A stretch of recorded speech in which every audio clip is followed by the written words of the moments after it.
Harmer takes 8 to claim Essex win.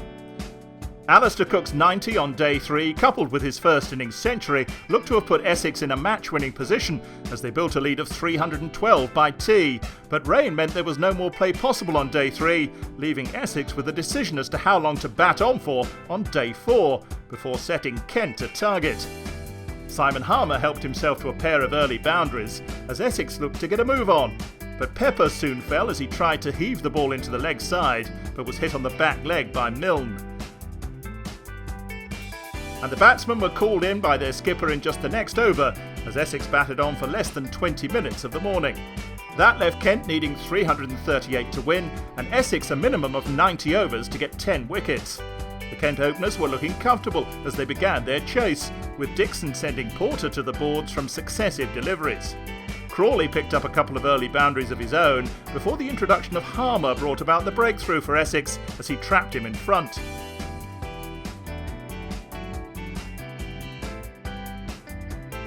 Joe Denley found the boundary early on, but Harmer accounted for him when he tempted him into a big shot and he could only pick out Brown in the deep.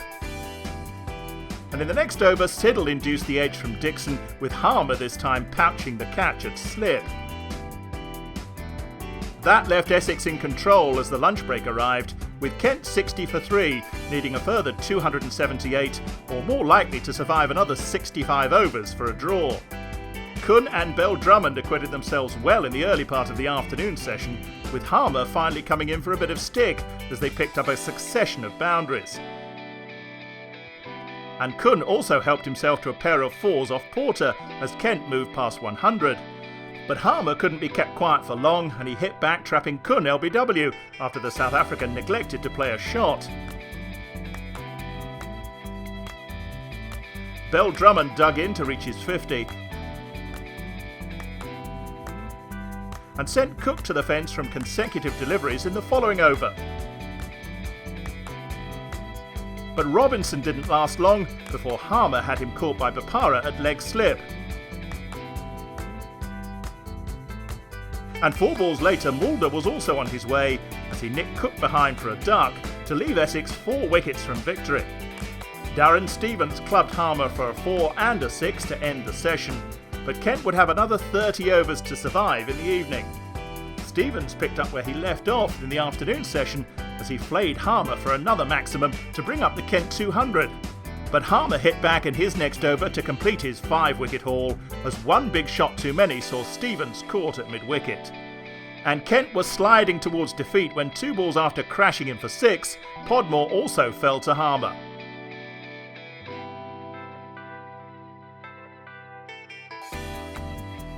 And when the end came, it came quickly, as Harmer struck twice more in the space of 5 balls to wrap up the win. First having Milnes caught by Bopara at leg slip, and then bowling Bell Drummond to complete bowling figures of 8 for 98. A magnificent performance from the spinner to complete a win for his side by 113 runs, meaning Essex take 22 points from the contest and Kent just 3.